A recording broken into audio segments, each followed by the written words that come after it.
I am Kendra DeArmond, a faculty here in the Clark School.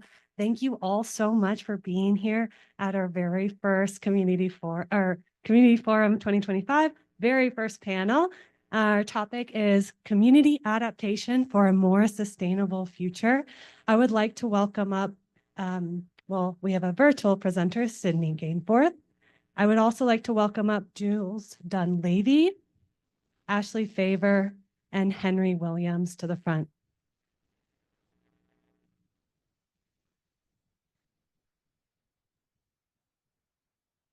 And as they make their way up, I will just share a little bit of info about how these panel sessions work. They begin with a 5-minute introduction by the panel themselves, followed by 12 minutes of presentation by each panelist and 3 minutes of Q&A following each of those presentations. Those Q&A for 3 minutes are specific to each individual presenter. Welcome. And then we'll end our session with 10 minutes of Q&A for the whole entire panel. Your questions can be directed at individuals or at the whole entire group. Please use the QR codes. I think there's some posted on the back of these railings, maybe on the back of some chairs, to ask questions. And I just want to also encourage questions because they help us get into a more deeper understanding of the projects themselves. So I do highly encourage questions, and they can be submitted throughout their presentation time and during Q&A as well. So without further ado, we'll get started with their panel's introduction.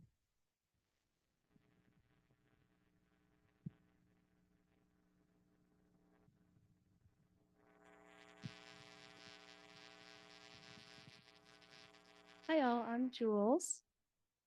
According to the Intergovernmental Panel on Climate Change, the magnitude and rate of climate change and associated risks depend strongly on near-term mitigation and adaptation actions, and projected adverse impacts and related losses and damages escalate with every increment of global warming.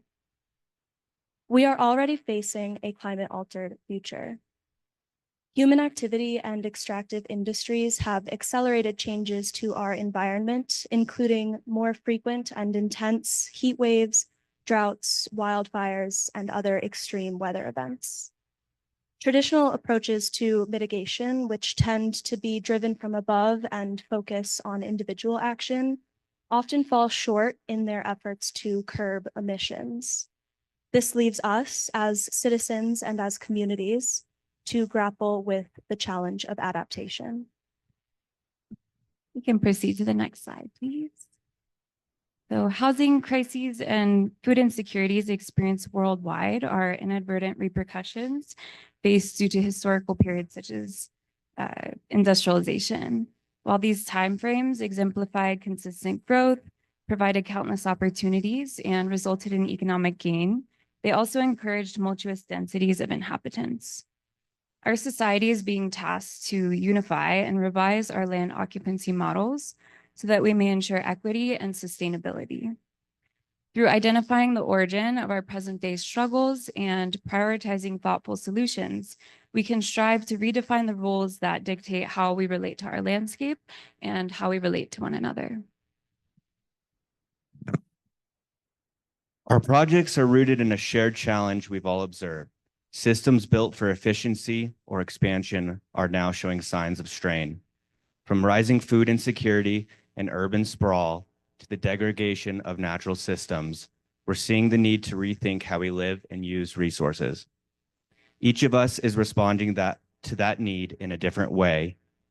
Through composting and food waste diversion, sustainable agriculture education, urban tree canopy planning, and food sovereignty initiatives, together our work reflects a shift towards more regenerative community-driven solutions that restore balance between people and nature. These are small-scale, place-based efforts, but they model how adaptation can start from the ground up. To begin our presentation, I'm going to pass it to Sydney, whose project looks at urban tree canopy. Sydney, unfortunately, won't be here today, but we are going to be watching her recorded presentation.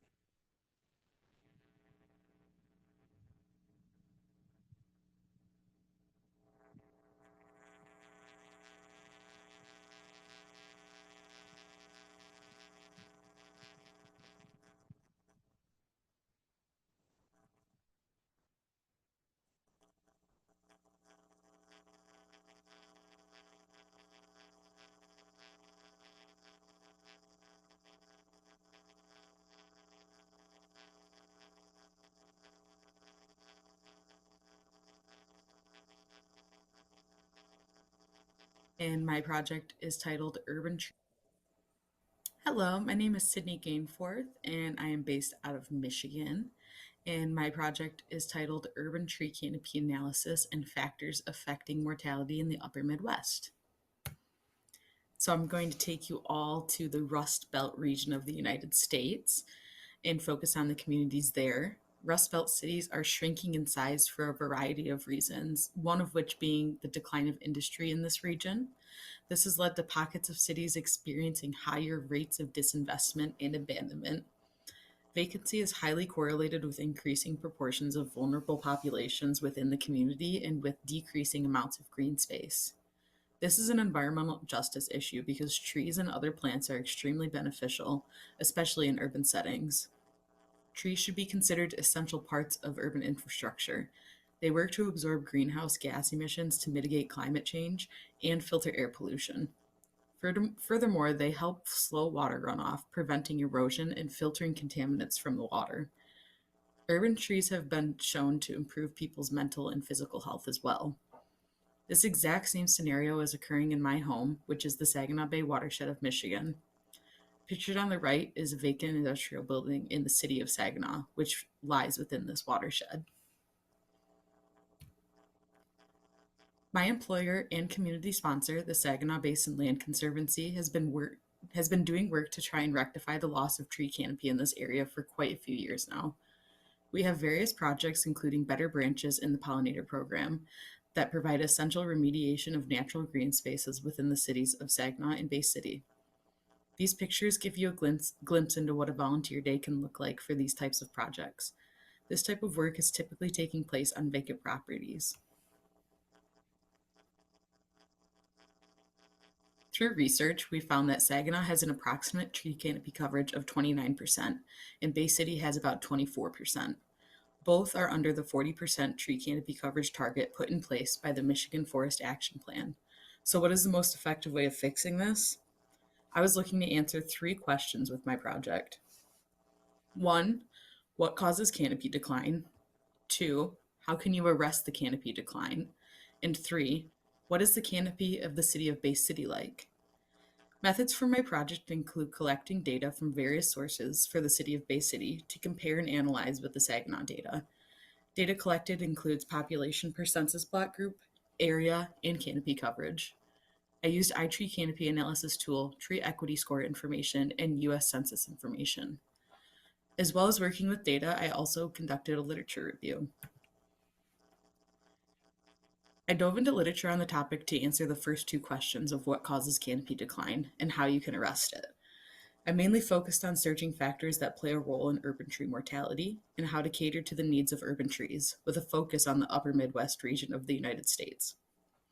In the literature reviewed, street tree mortality rates range from 0 to 65%. The important takeaway from this wide range is that we may not be able to determine a generalized rate of attrition for urban trees broadly, but we are able to identify the common factors that lead to their demise. I found that there were 3 categories of factors that cause urban tree mortality: establishment loss, age-dependent loss, and senescence-related loss. Establishment loss is the leading cause of loss for urban trees. This type of loss comes from trees being planted incorrectly, such as not having the right size hole or choosing a location that can be problematic as the tree gets larger. Establishment loss can also occur due to the inefficient care of trees after their planting. The first 1 to 2 years of a tree's life after being transplanted are the most important. This is the time where the tree works to establish roots and adapt to its new environment. If trees are not looked after properly, they run the risk of never actually establishing roots and therefore dying before making an impact on the area. Age-dependent loss refers to the loss of trees caused by outside factors, such as insect or disease attacks, major accidents, gas leaks, street construction, or even just development in general. Development patterns can also cause highly concentrated sunlight to hit the trees due to reflection from windows and other reflective surfaces on buildings. There can also be a significant amount of disturbance of the soil in highly trafficked areas, resulting in compacted soil, poor pH, high salinity from salting roads in the winter, and an overall degradation of the soil's natural properties. Senescence-related loss refers to the loss that happens due to the aging of trees, which can be escalated or hastened by adverse environmental factors. Choosing the right species of tree for the location can impact this type of mortality. Overall, these factors should be examined under the scope of the geographic region that this work is taking place in, the Upper Midwest. When reviewing recommendations for the region, I found that hardiness zones should be taken into consideration, as well as the fact that climate change is causing a shift in hardiness zones. This can cause a shift in which species should be planted in these regions. As previously mentioned, it's important to pick species of trees that will be resilient to climate change and the extreme conditions of a city. Here's a map displaying the dispersion of canopy percentages throughout the city of Bay City. The block highlighted with blue has the highest canopy coverage in the city of 37.6%. You can see that in the upper eastern corner of the map. And then the block highlighted in red has the lowest canopy coverage percentage, which is 10.54%. A quick thing I wanted to know about the city of Bay City is that the data about the canopy has become quite important due to there being many conversations about street trees in this community. The city has conducted quite a few projects that they have unfortunately had to clear entire streets of their street trees. Our organization, specifically our director, Zach, has been vocal about the impact that doing something like this can have on a community's health. The city has agreed to take extra steps in the future to try and protect as many street trees as they can when projects like this happen. This next map displays the dispersion of canopy coverage throughout the city of Saginaw. Again, the highest canopy coverage percentage is 42.6% and highlighted in blue, and the lowest is 12.25% and is highlighted in red.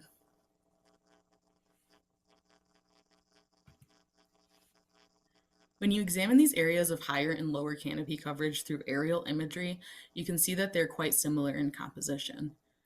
The areas of lower canopy coverage contain highly developed downtown areas along the river, while areas of higher canopy coverage are away from the river and primarily made up of residential areas.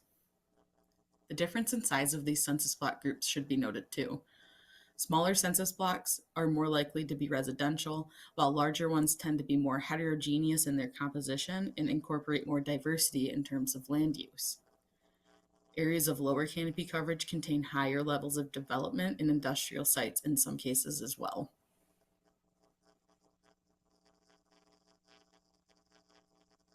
Next, I wanted to show the graphs that were generated when factors of population area and population density were all tested as factors of canopy coverage. First, the three graphs on the left are for the city of Bay City. The first one shows blocks with larger populations tend to have a lower tree canopy coverage, where population is on the x-axis and canopy coverage is on the y.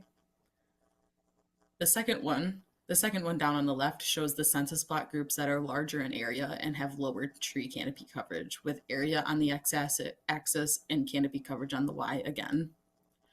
However, for the third graph on the left, when the population is standardized by area, becoming population density, more densely populated census blocks had higher canopy coverage.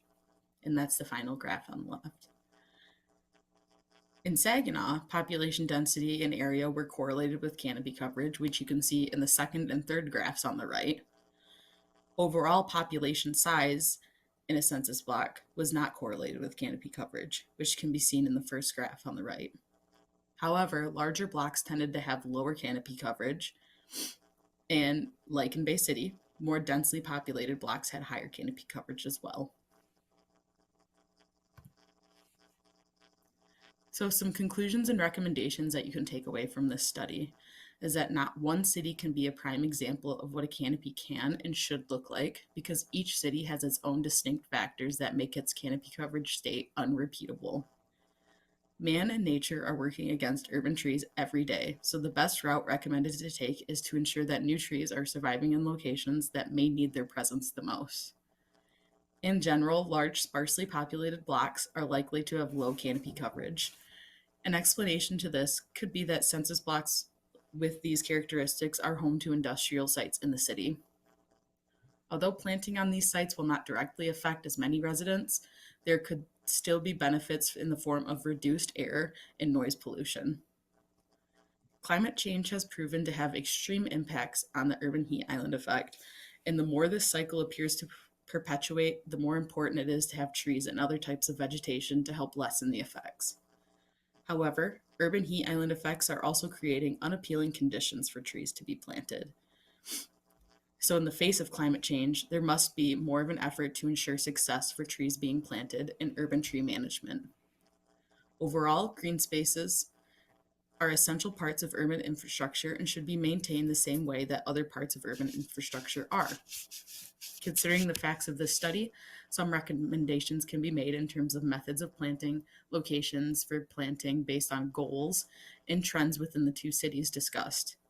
It was found that there's a difficulty understanding the livelihoods of already established trees that make up urban tree canopies. However, taking the proper steps when making an effort to add to the existing canopy can be the difference when moving the needle of tree canopy coverage.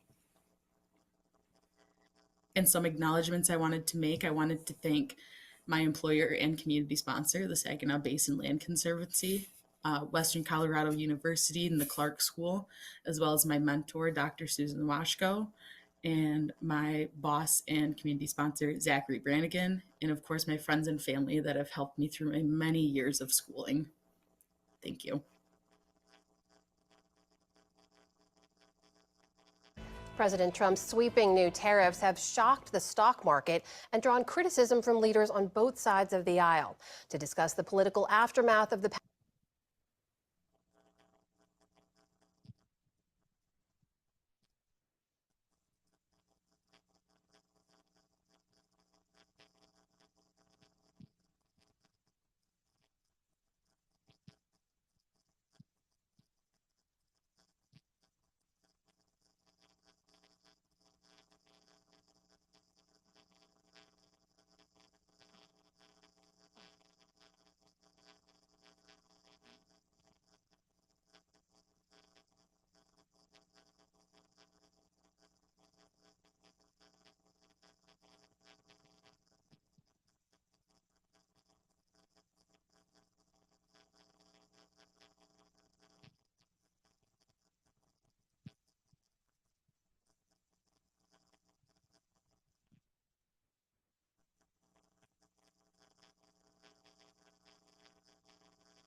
So since Sydney is joining us from a distance, if anyone has any questions, you can email her directly at her email right here. I'll give you all a couple of seconds just to write that down or snap a picture, and then I will be our next presenter.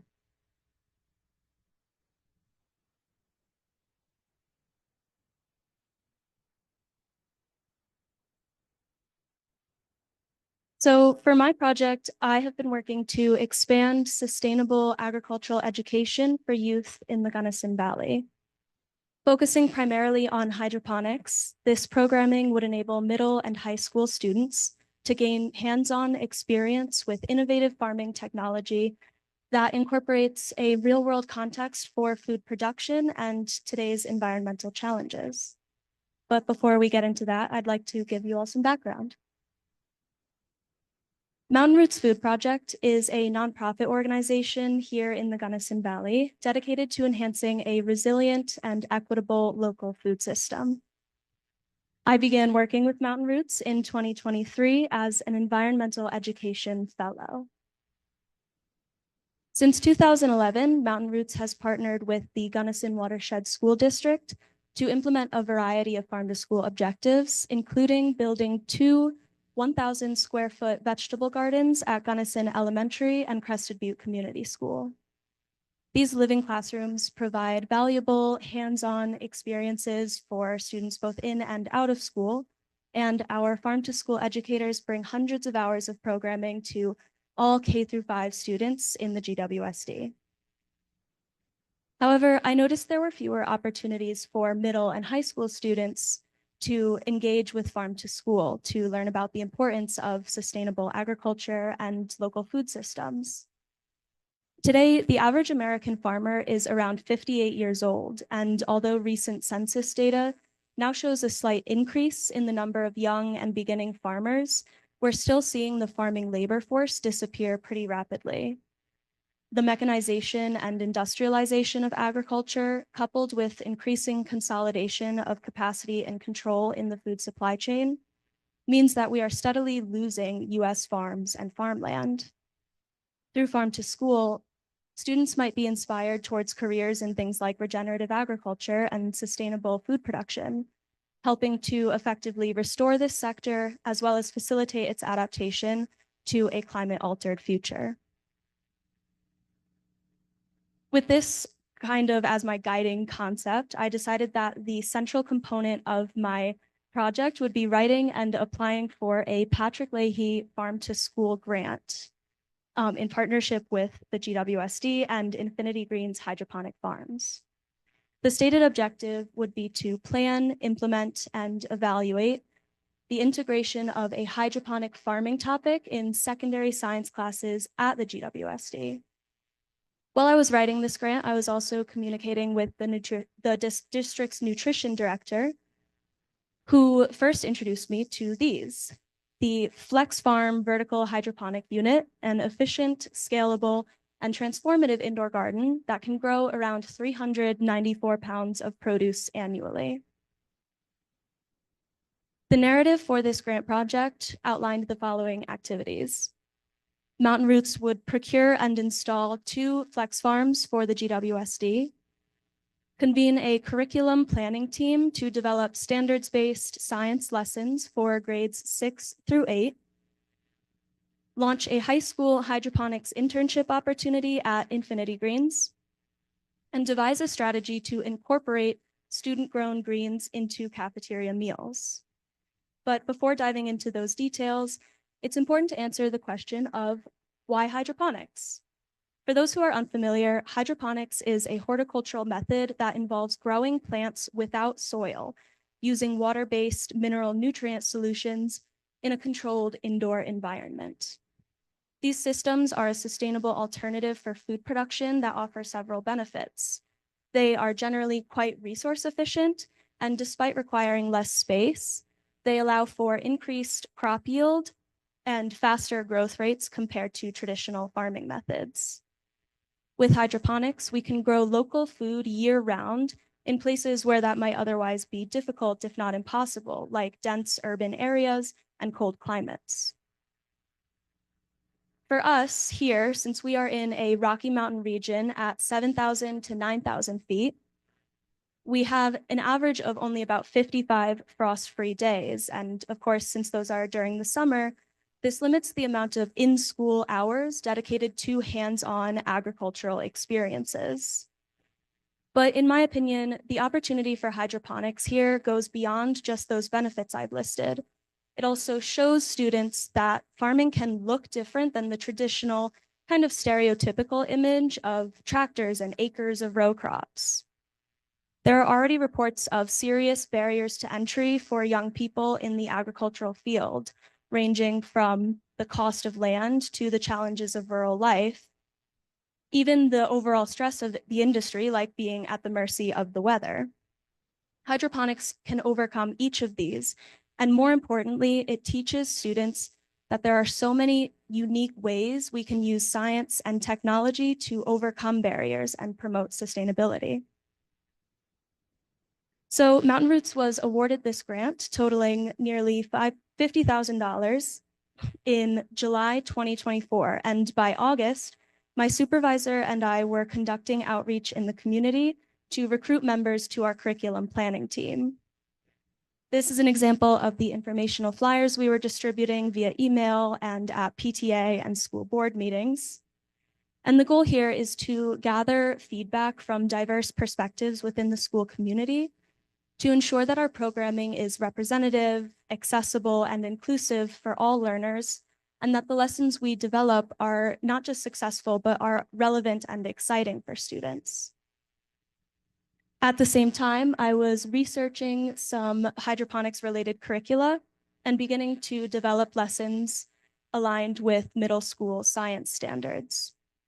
When students engage in hands-on learning, it can improve comprehension and promote greater academic achievement. So each lesson in the middle school series builds upon the experience of using this technology and the responsibilities that students take on as their plants grow.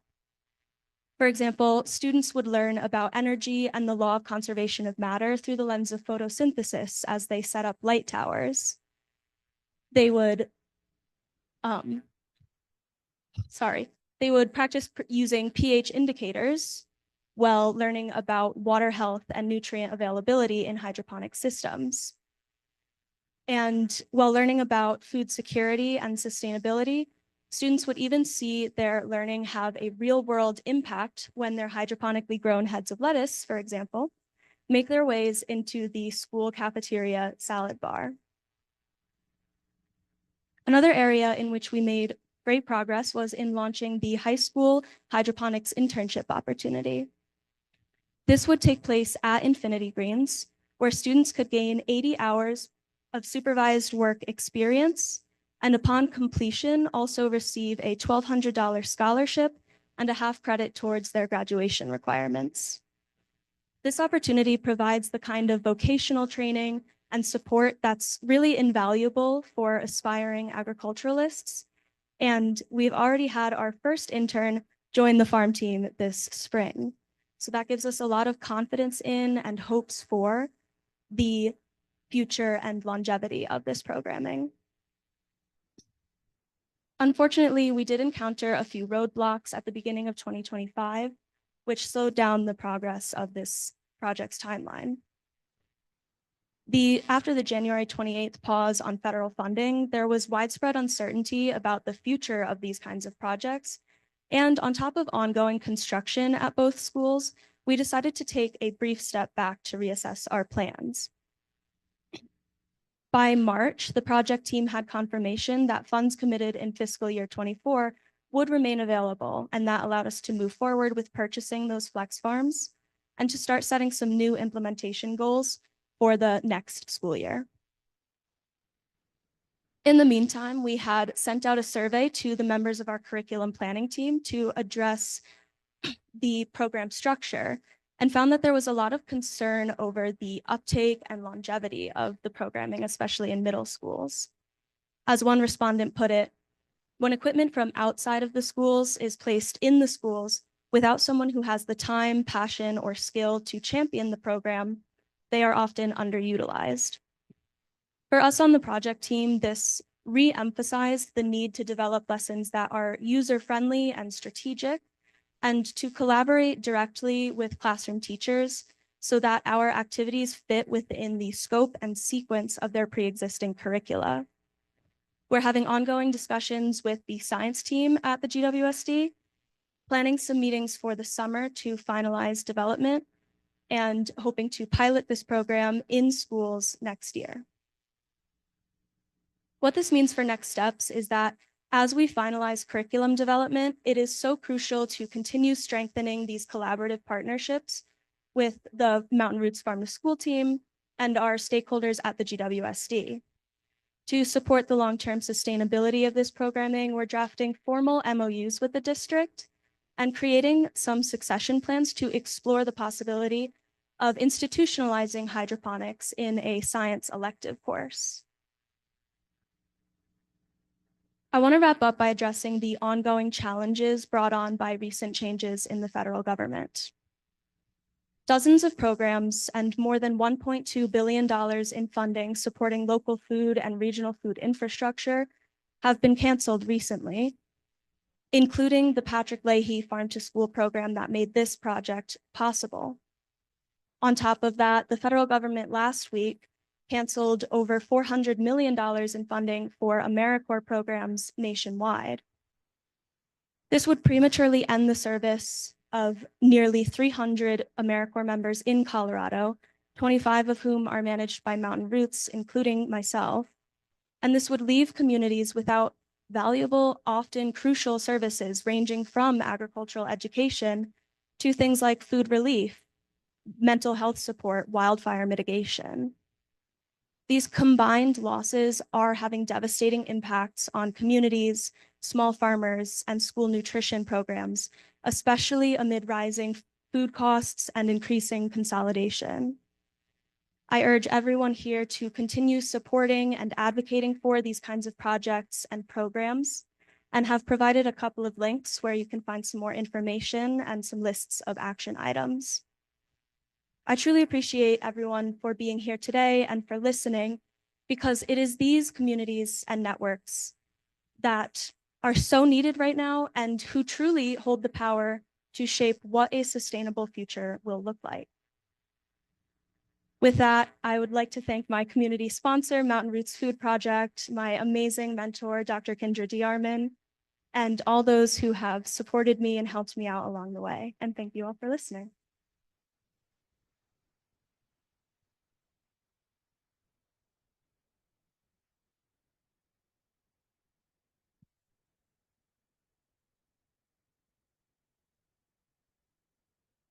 Thank you, Jules. You can keep the microphone with you. Sure. Yes, we can stand next to each other. That's all good. I had the pleasure of working with Jules throughout her 2 years in the master's program. So just an honor to see her present today.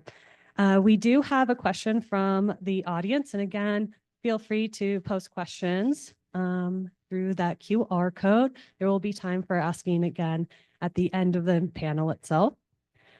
Jules, what was the most challenging aspect of creating curriculum?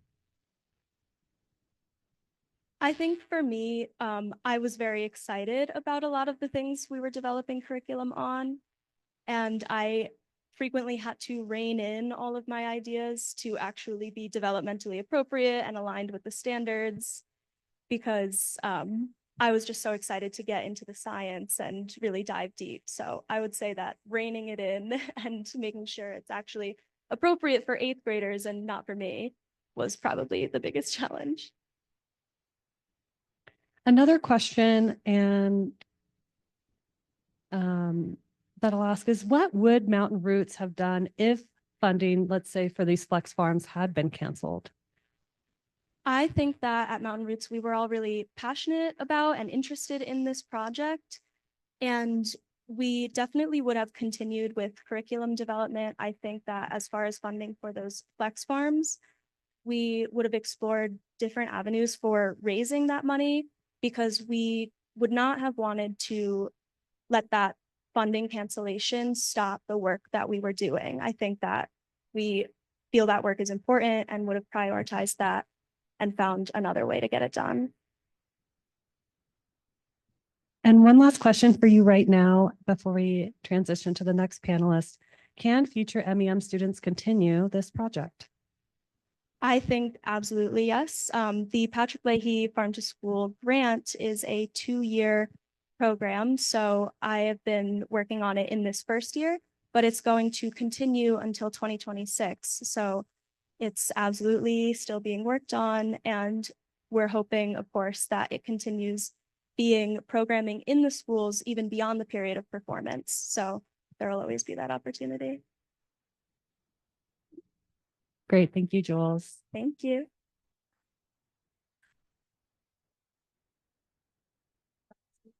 Yeah. Up next, we've got Ashley Favor and her presentation.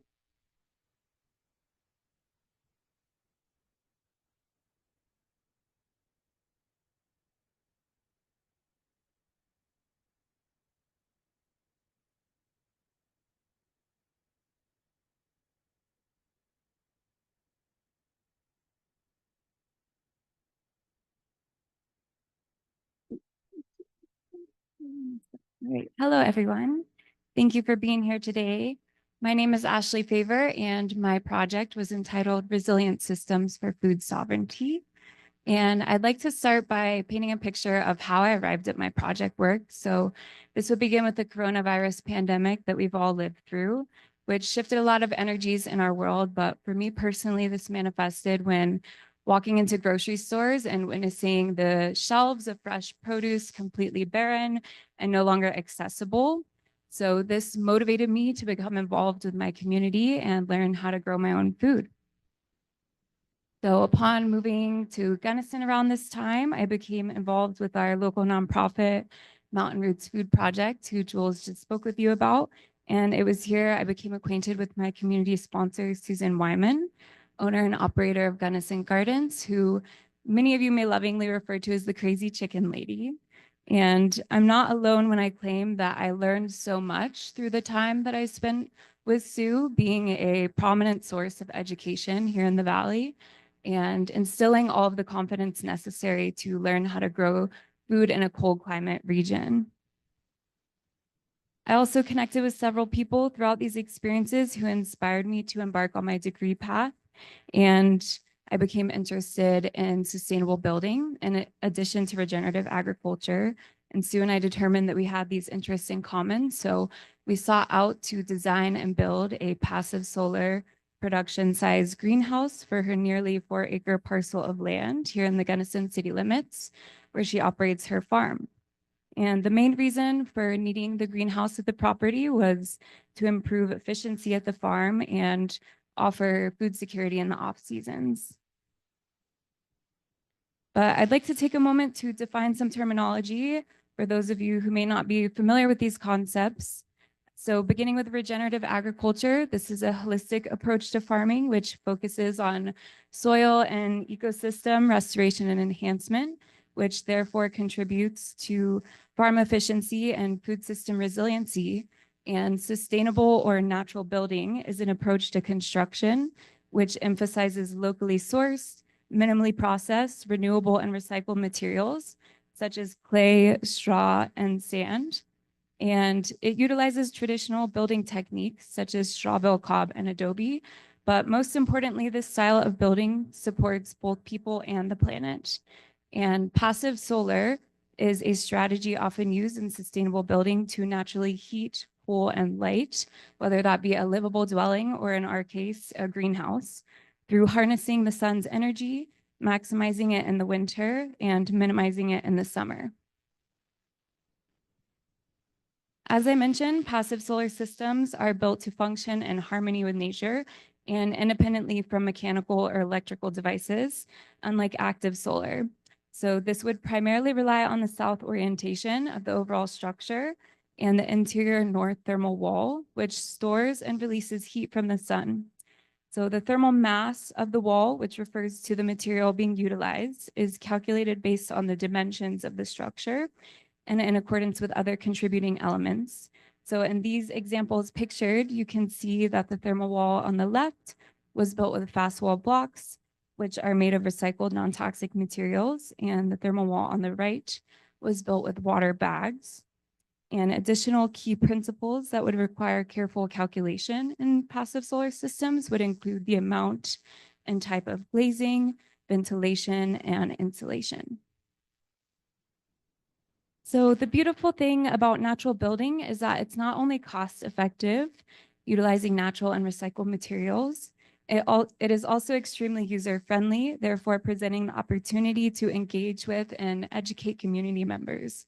So we perceive this as an opportunity to collaborate with various Western students, both at the undergraduate and graduate level. And with grant funding support, I was able to recruit and employ a Rady School student here with Western to participate as our AutoCAD draftsman.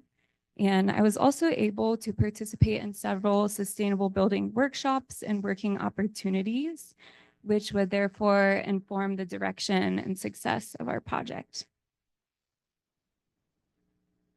These educational experiences offered me the insight necessary to comprise an optimal greenhouse design conceptualization, which you can see outlined here on the slide.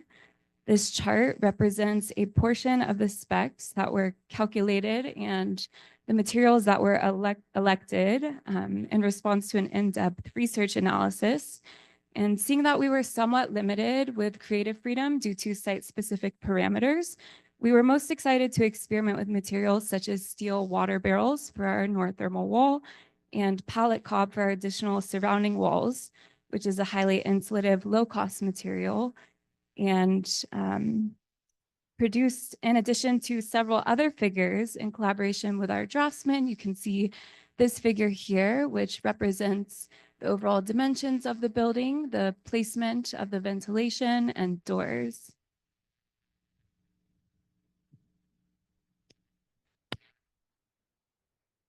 So for your reference, here pictured are two local passive solar greenhouses that very closely resemble the design that we put together.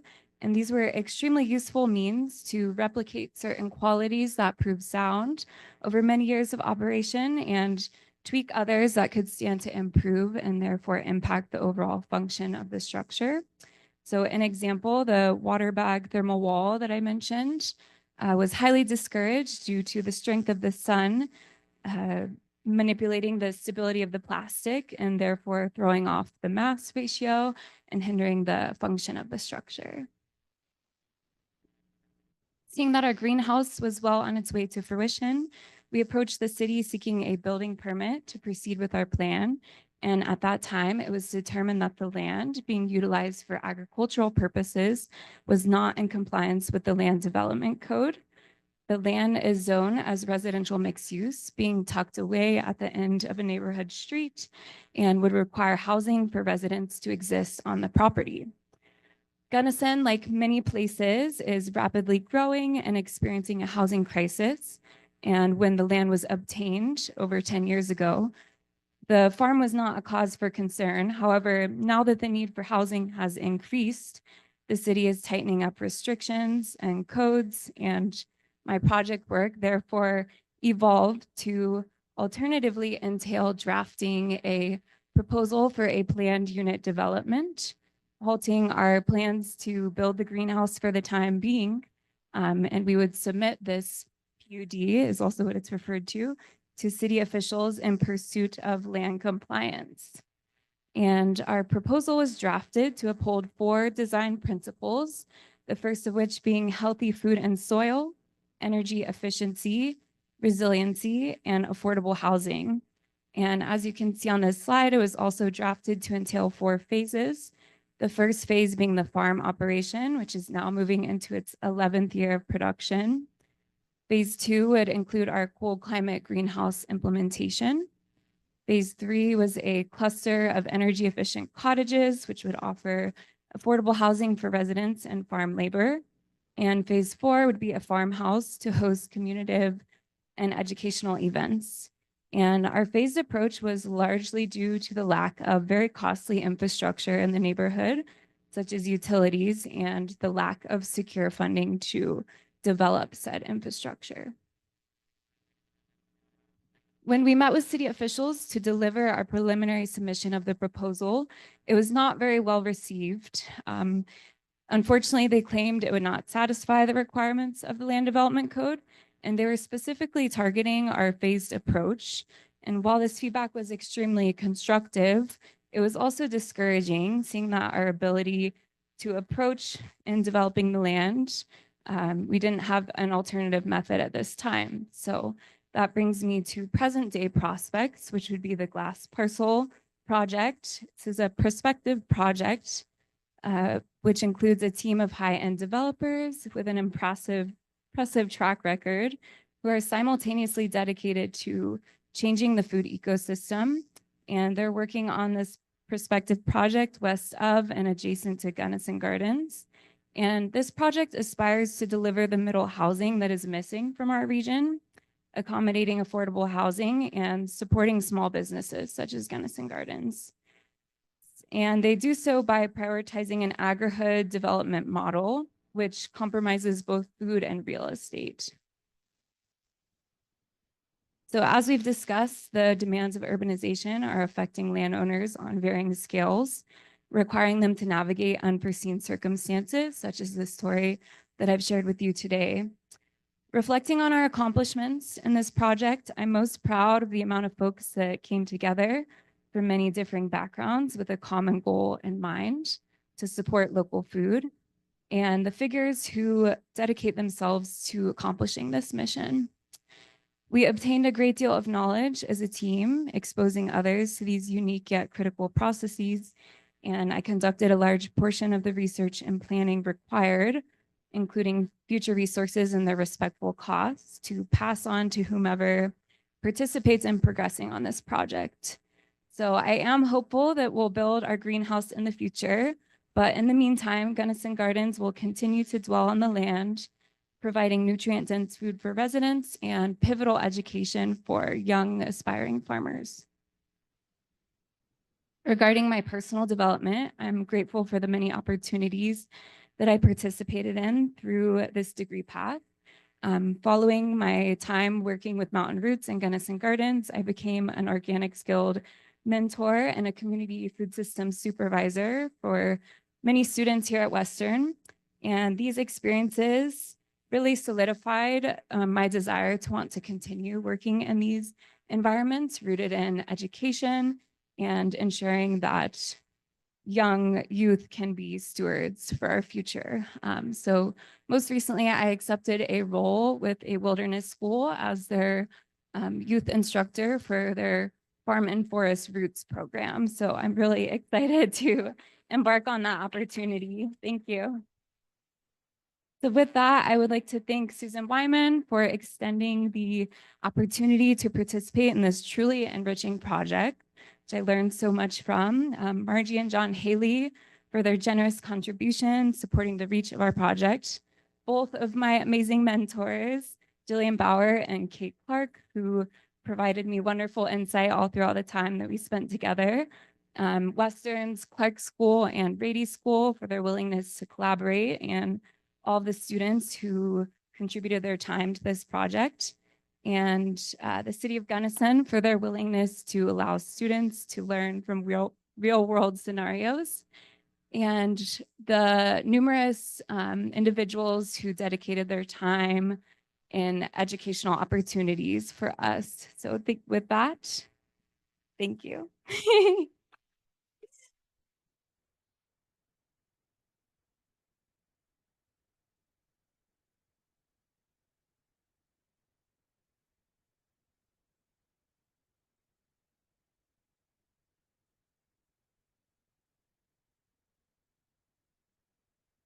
Thank you so much, Ashley, for your presentation today. So just a few questions for you. How did you and your team ensure effective collaboration with the various stakeholders? Great question.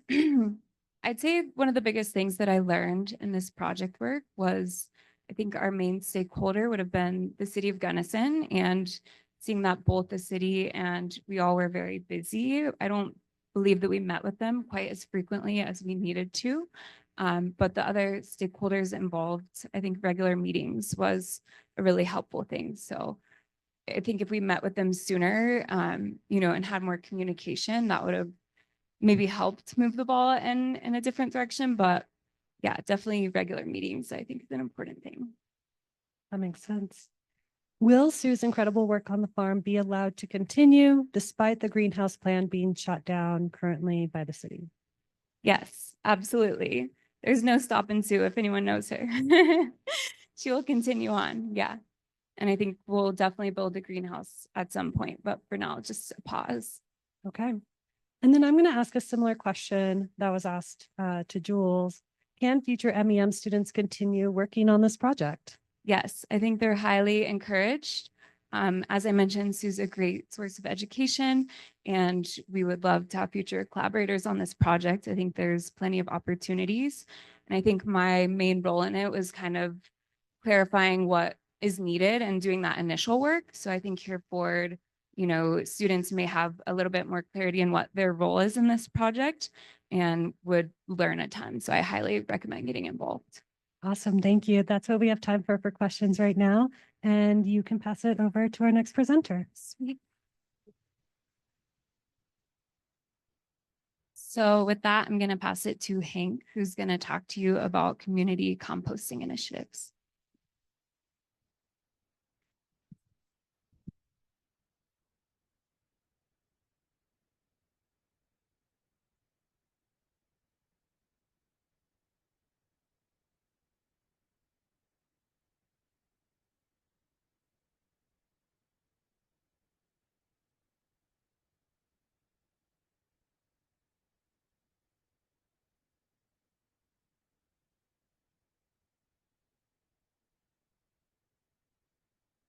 Right. Good morning, everyone. My name is Henry Williams, or Hank, and I was able to work on a project called the Telluride Compost Connections, where I spent the last 2 years in Telluride, Colorado, working on food waste diversion and composting. To give you guys a little bit of background, Telluride is a very unique place. We live at about 8,000 feet in the mountains, and we're a tourist destination for music festivals and skiing all over the world. We also have a West End, which is our agriculture producers. So this makes a very unique and diverse landscape for handling food waste in San Miguel County. Originally, this project started during an EPA waste audit where they found 46% of our food waste was organic material. This was coming from landscapes and also, yard waste and our food waste. In order to reduce composting, reduce our food waste,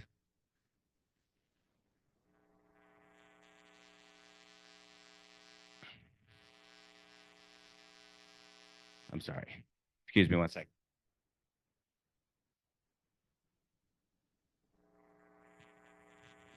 So after this audit, we found that we could reduce our food waste by 50%, and we found that very enticing.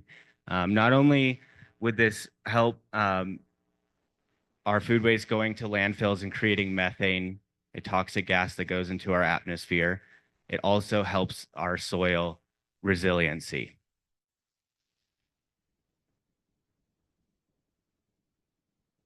Our project began in 2023 under a USDA Community Compost and Food Waste Reduction Grant.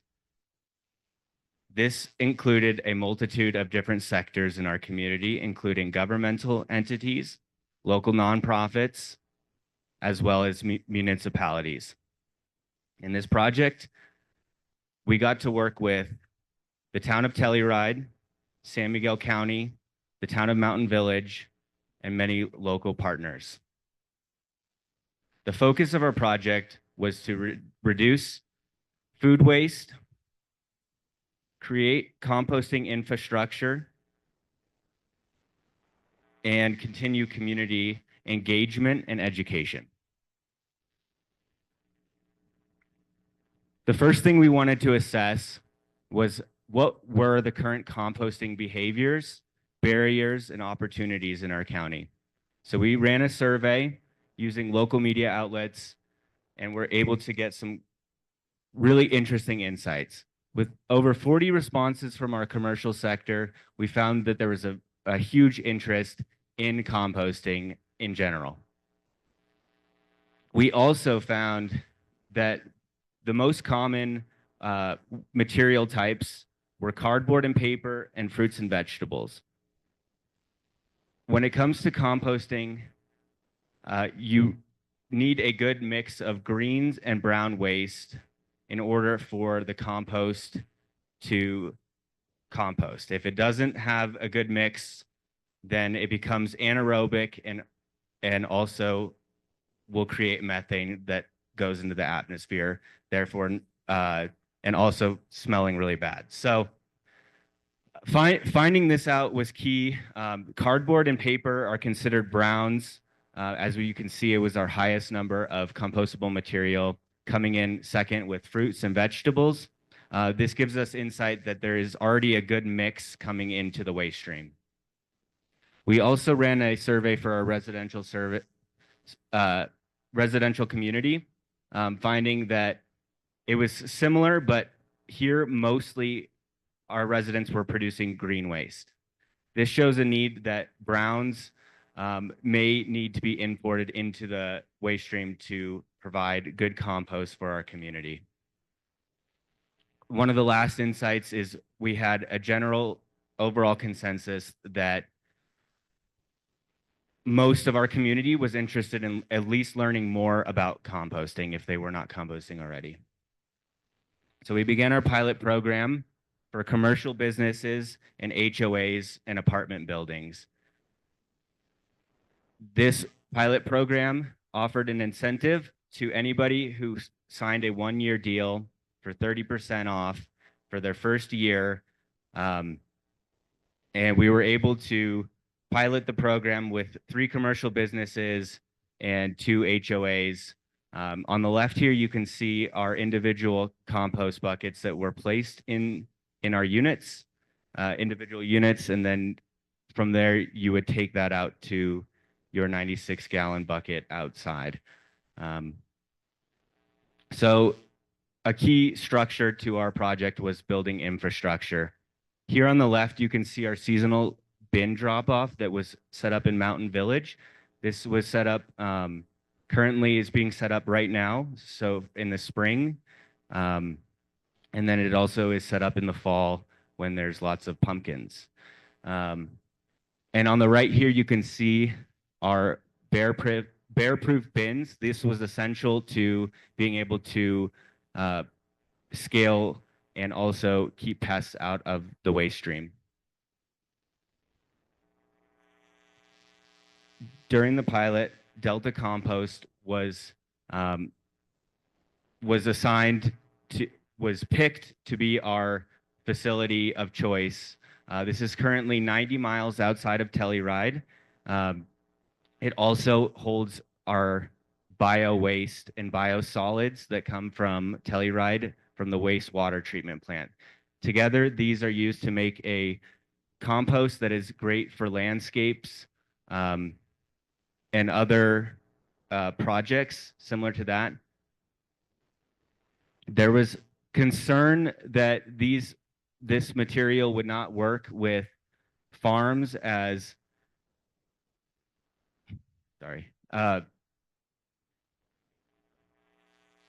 this was a concern as you cannot use this on agriculture because BPA plastics, pharmaceuticals, and PFAs are known to be found in the biosolids.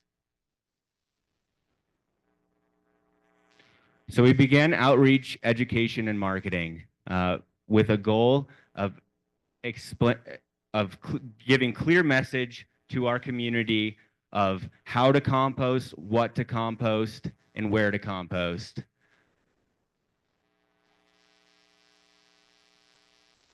It was essential that we prevented contamination, and so we built accepted materials lists in English and in Spanish, as we have a diverse community in Telluride, especially with Latinx. So we wanted to make sure that this was compatible for everyone.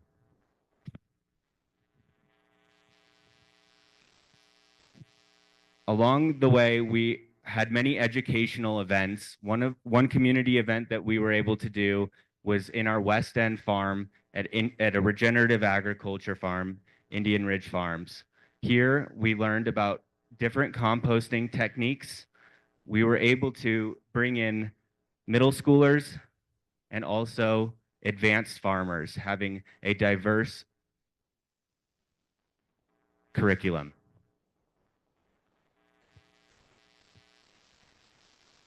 On the right, you can see their composter here to prevent pests, and also they process their chickens and meat in here, fun fact.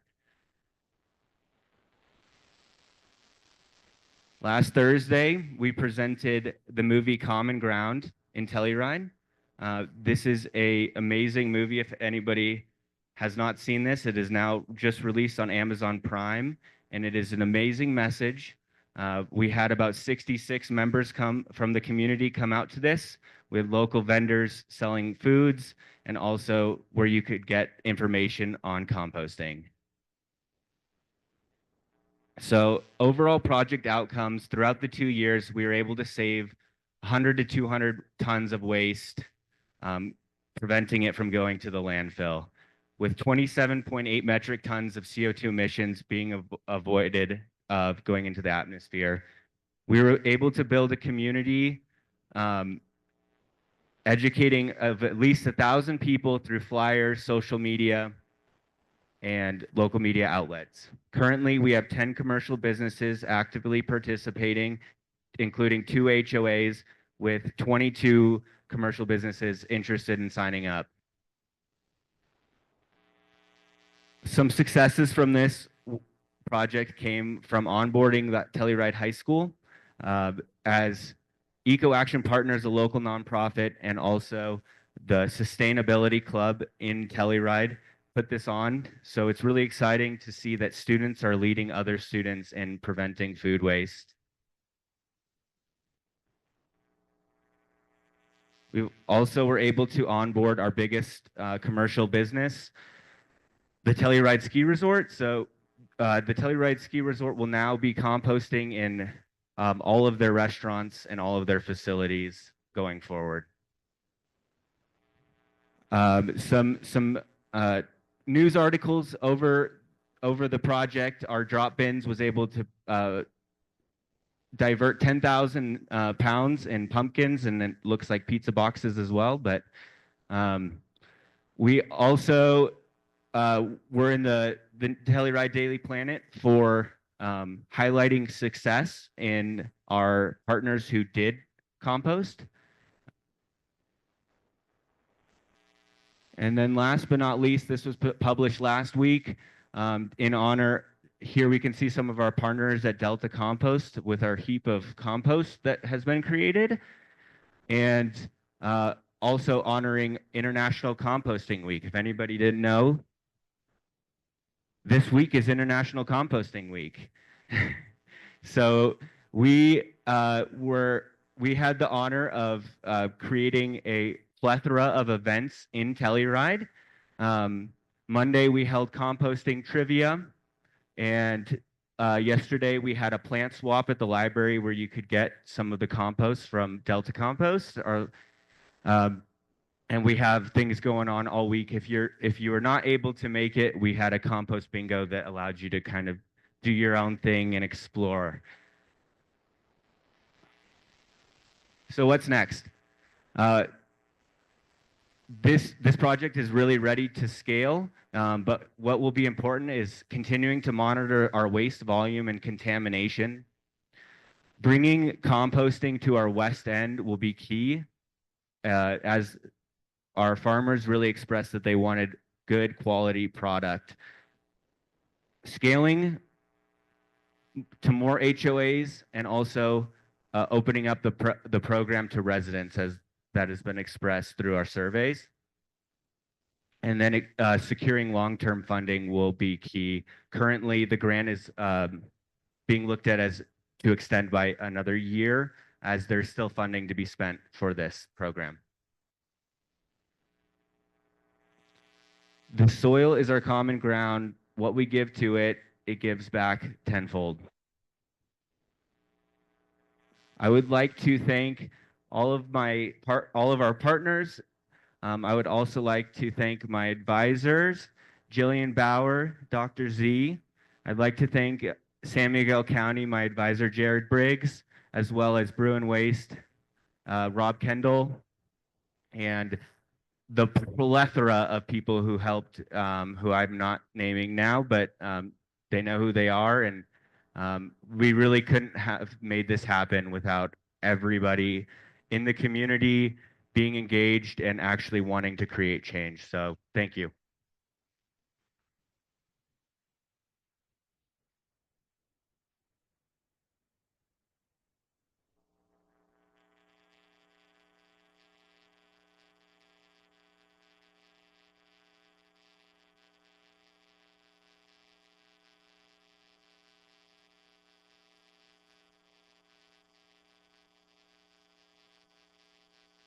Thank you so much, Henry, for your presentation. A couple specific questions for you, and then we'll go into full group Q&A. So if you happen to have any questions for these 3 panelists, please submit them now. It's time to do so. What outreach strategies seem to work best for this project, Henry? Oh, hello. That's a great question. As we I feel like we really did try them all. And when you have conversations with people about compost, everybody is interested, but when it comes to actually doing things, it tends to kind of fall off as people have less time or money or resources than they actually think.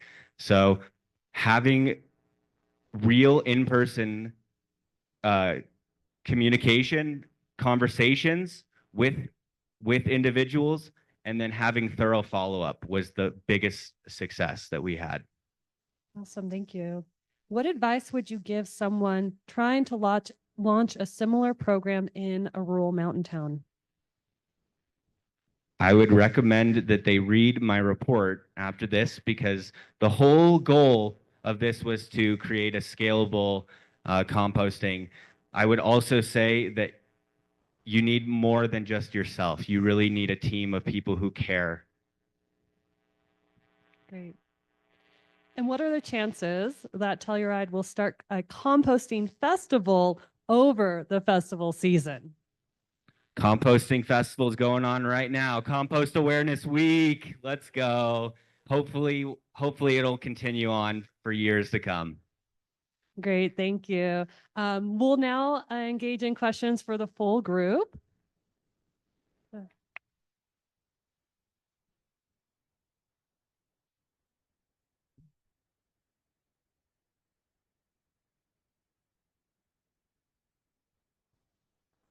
So this question came in specifically for Ashley, though I think it is quite relevant for all of the presenters.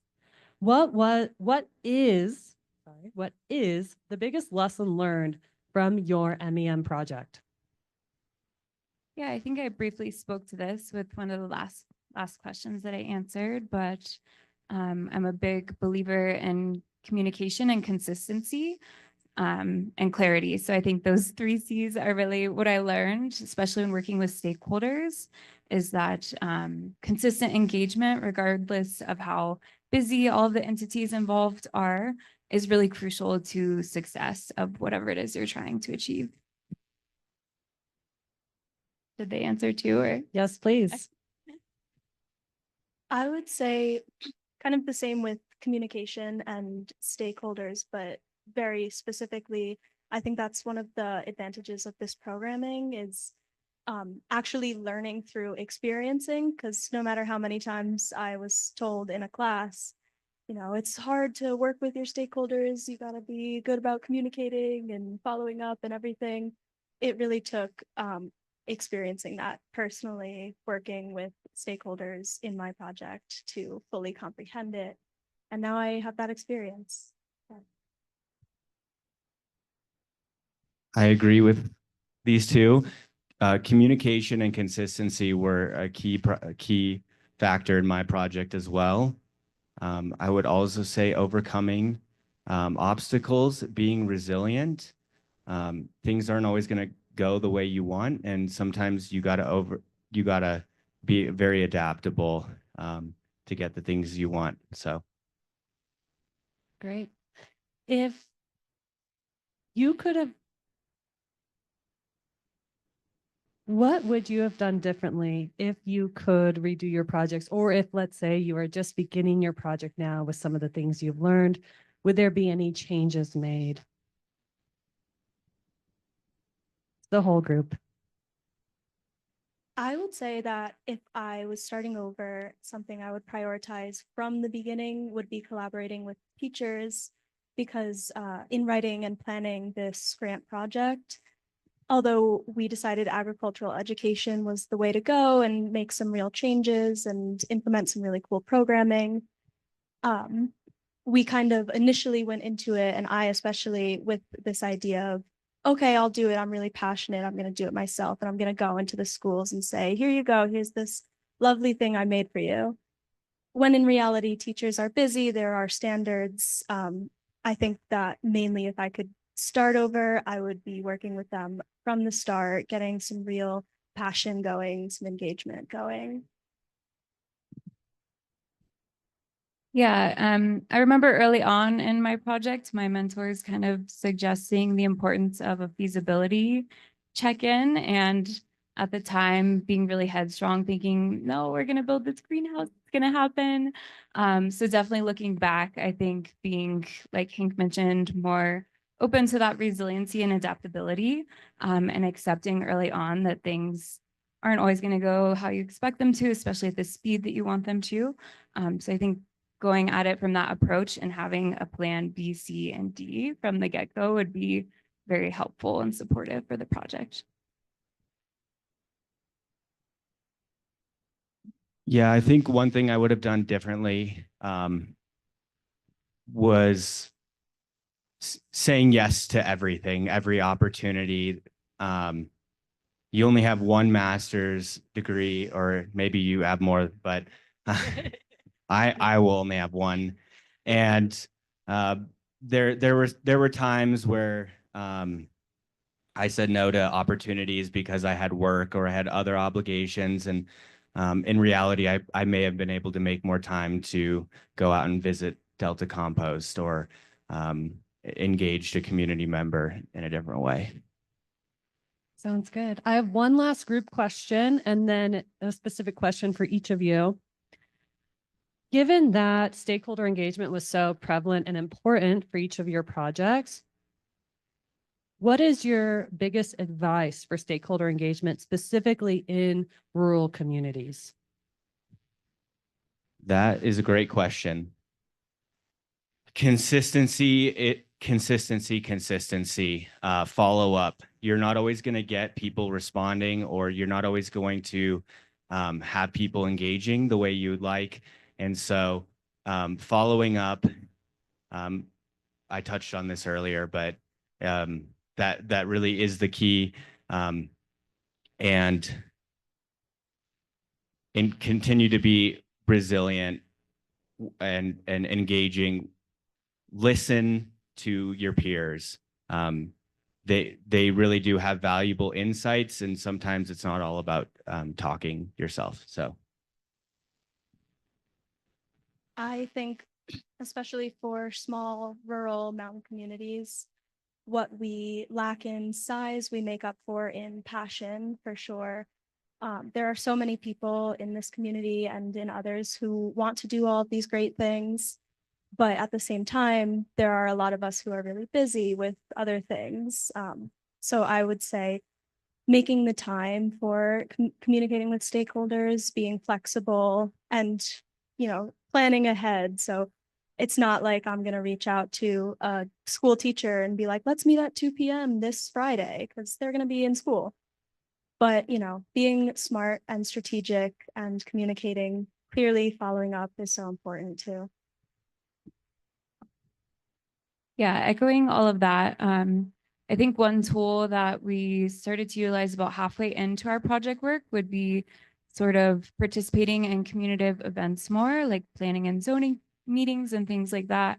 So definitely showing up for events that your face is going to be seen and perhaps your voice will even be heard is super important. I think that's one of the biggest strengths in a small community, is that we have that ability to connect and relate to our community.